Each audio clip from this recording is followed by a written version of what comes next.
Kia ora koutou. I am the Casual Kiwi and welcome to the second ever Casual Cast. It's very great to be doing this again. The last time we did it was a really fun time, a great success I think. We ended up doing about 3 parts. And essentially the format for the Casual Cast is that kind of like a podcast, so not a visual thing. We're going to be going through and basically chatting with a whole bunch of different Yugitubers and people who are into Yu-Gi-Oh! Mostly from the Team Casual Discord and the wider Team Casual community. Unlike a lot of podcasts where you would have a set list of guests, guests, we're very much going off of who shows up, who's around at the time. We have given a bit of a heads up that this is going to be happening, so hopefully we'll have a few people joining us soon. It's definitely been a difficult time in the world right now, and we're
okay. the one trickiness with getting everyone in a Discord call. It can get a little chaotic at times, but I live for it. Okay, so how I've been kind of going around and asking everyone else, how's the lockdown been treating you, Wren?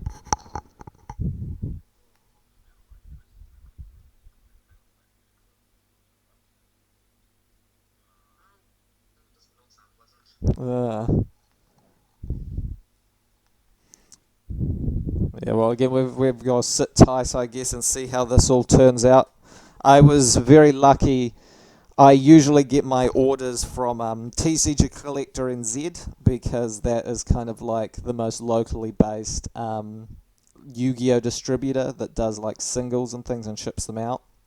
Um, when we went to level 4 lockdown in New Zealand, they basically had to stop sending out orders. So my order for the Timelord deck profile was probably one of the last they were able to send through before that happened.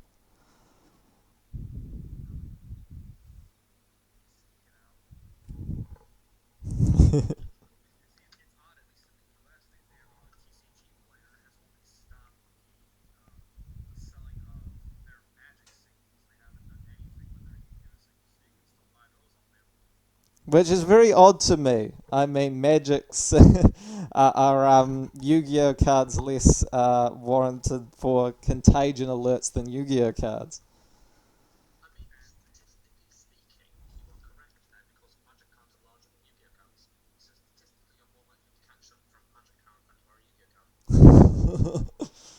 The more you know.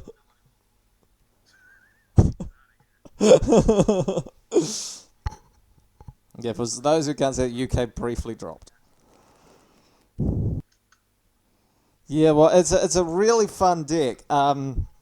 This is probably going to be going up on YouTube after my next video that comes out, which is going to be a little bit of a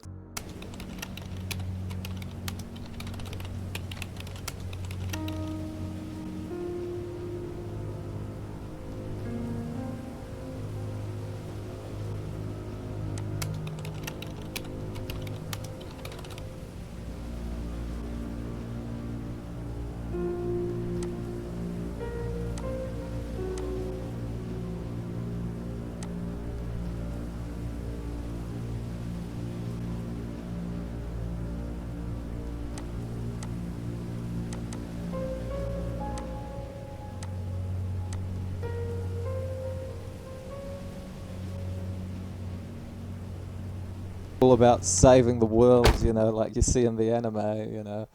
We're allowed to have some creativity with how we play this game.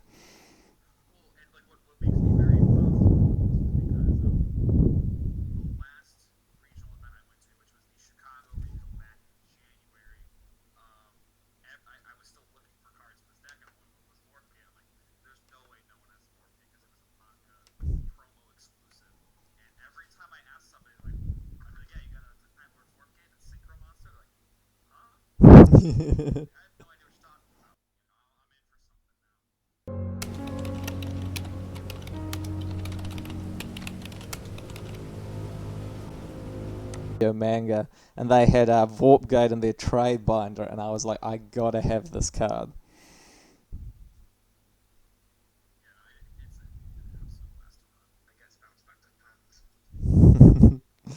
Yeah, I mean, the thing about Vorpgate is, at least with Wildeo and I's decks, is that it kind of, both of our decks can run it, and it counters both of our decks, because, yeah.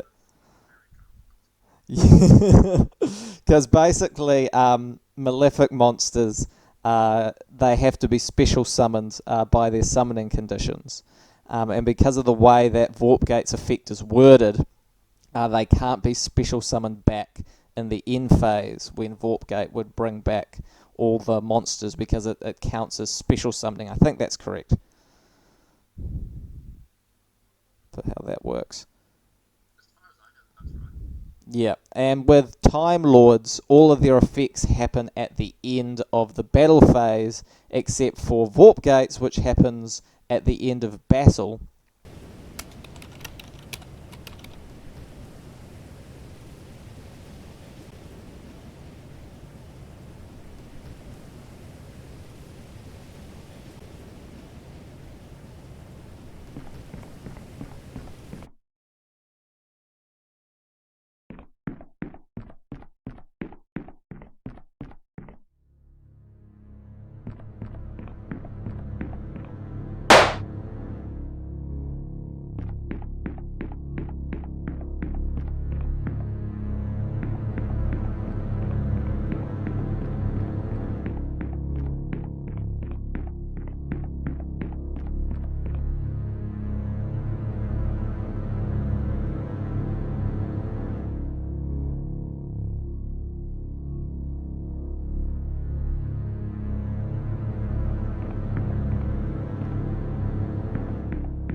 Oh yeah, that combination.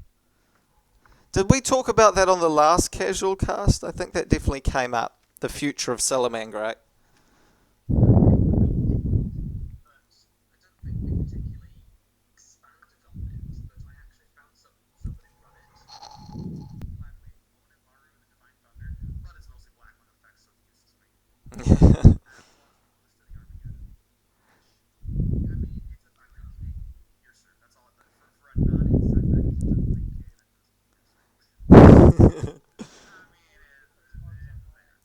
Yeah, I was tempted to run it at one copy, just in case my opponent, I don't know, was, as you said, playing Shadows or something, and just was going to be setting monsters. But I felt that against Time Lords, most people don't worry about setting monsters because there's not going to be issues with battle damage anyway. Um, so Yeah, I felt it was better to have 2 copies of Final Sigma, so I always had access to that play if I needed it.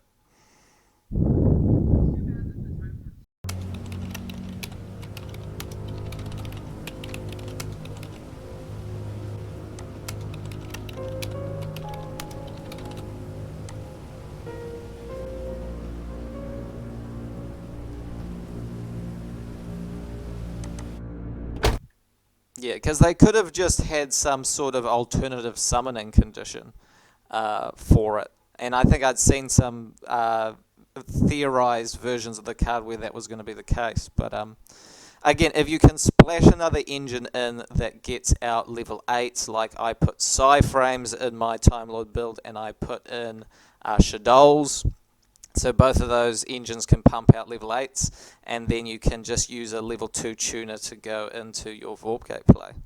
That's how I got around that. Hop Ear Squadron, very underrated card.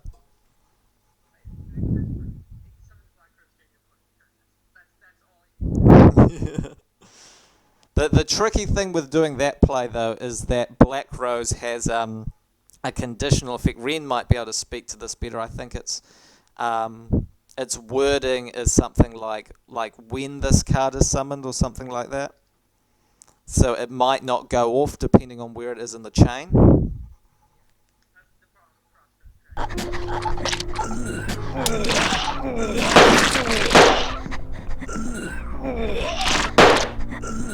Yeah, so you can get around that with skillful play, but it can be easy to flub that if you're not being too careful.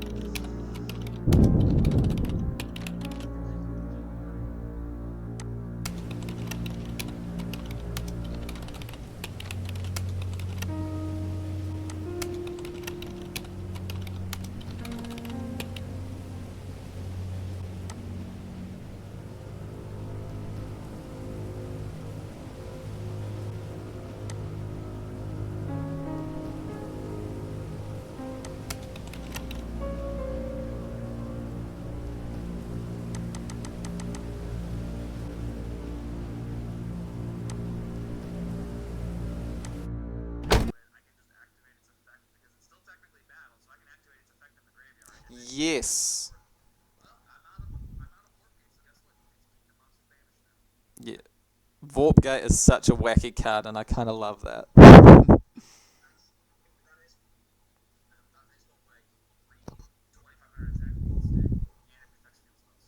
If you have a link to that profile, I'd love to see it.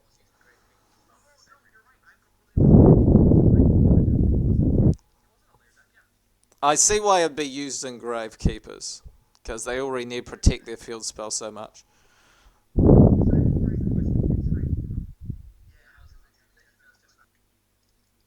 Oh, yeah. Because the weather painters all banished themselves.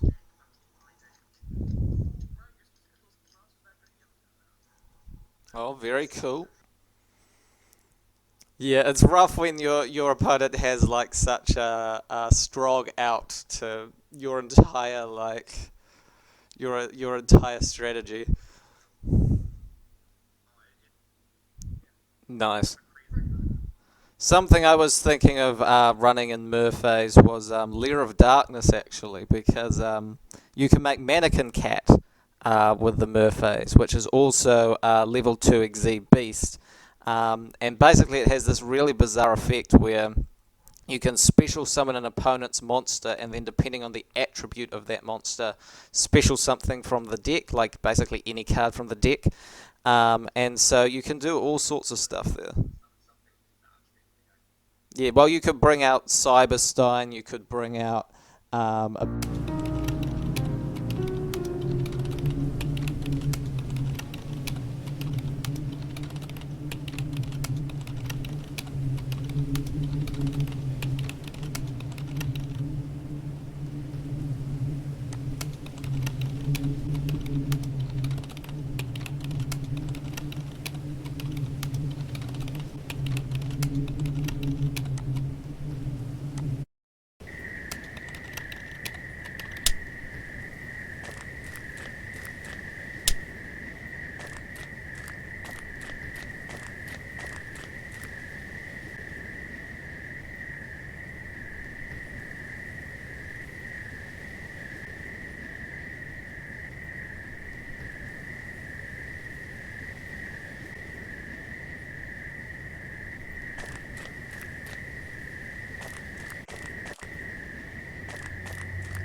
Yeah, suddenly brings it back to the forefront.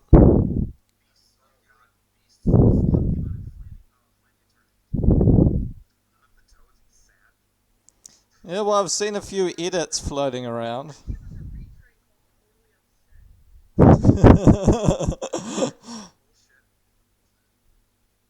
No, because they've lost two. Oh, so wait, are you saying they'll just have like the orange in the artwork and no frogs?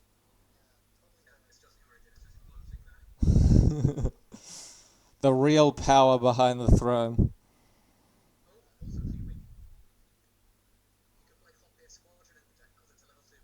Yes, though you'd probably because you can only synchro with one monster using Hoppier Squadron, so you'd basically just be able to bring out like the the level 4 synchro entity or something like that.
Yeah, there's one or two New Zealanders in here. Keza, who's in this Discord, he does a lot of stuff with like Your Move TCG.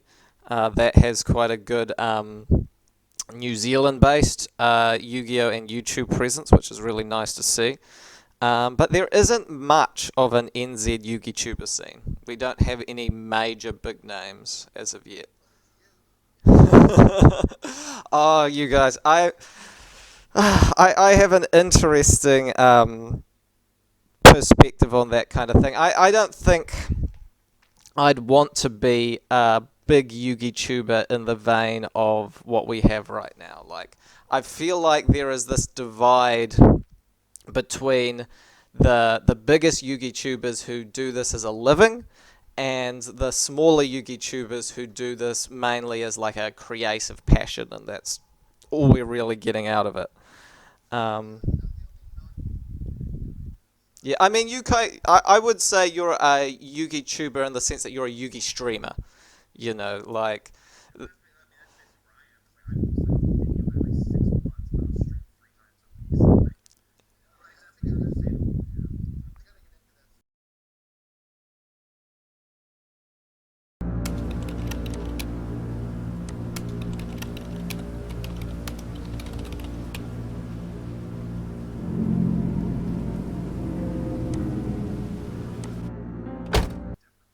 yeah, the context of this was that Team Sam had made a video where he had said in his ban list prediction, like as the thumbnail and everything, this will happen. Like, this will be the ban list that's coming out.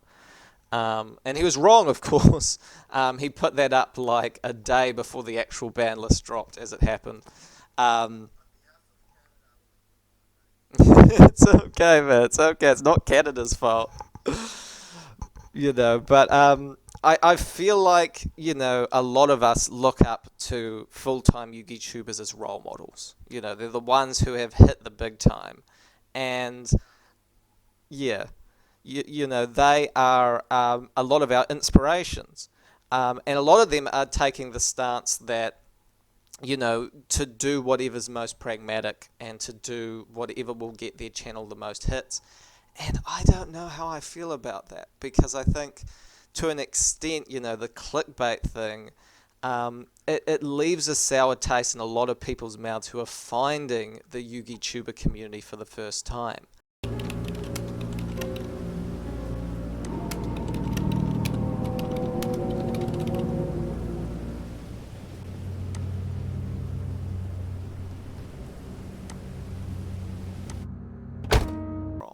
But I feel like just because they are larger Yugitubers, we shouldn't, say that doing whatever gets you the most views should be best practice in the Yu-Gi-Oh community.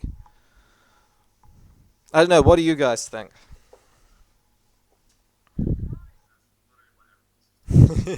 I admit I have been guilty of using the all caps format myself.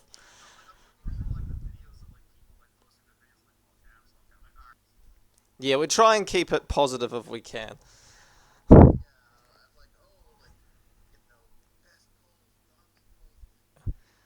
I think the larger channels do get away with this because they have that fan base and they have the resources to kind of make sure that even if you don't get the video that you were expecting, you still get a high quality video. I think for smaller Yugi tubers, that's a lot harder to do. It's much easier to end up with a clickbait title and crappy content.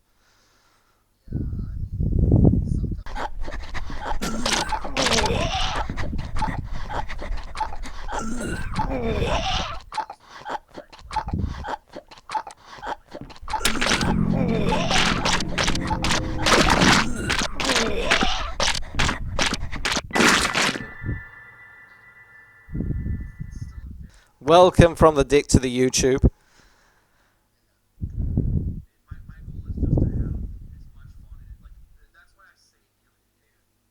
Yeah, and I think, that ability to do that as smaller YouTubers really helps. Because we haven't made it into our living yet, and we are able to have that flexibility. And I think it's one of the things that makes it so great, that we have more of that creative freedom, I guess, at this level. Yeah, well, I was... sorry, I just knocked out my headphone cord.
Oh god. The setup I've got right now, guys, is not the most professional in the world. I'm sitting in my kitchen right now, and there's barely enough space. So I've got it like sitting over the sink area with stuff like piled up, so that it's sitting properly. Um, it's not the most comfortable position, but it's doing the job. Maybe that should be the subtitle for this part of the casual cast. This might be a good time to have a little bit of a brief break in the record, just so that if anything goes wrong on my end, we don't lose this entire conversation. Yeah. So what I'm gonna do, if you guys sit tight for about a minute or so, I'm just going to stop the records and get those started back up again. So. I'll say to the viewers at home watching this on YouTube, thank you for listening to us rambles so far. This is part one of the casual cast. Hopefully you'll come back for part two. Ngā mihi for now, and good night.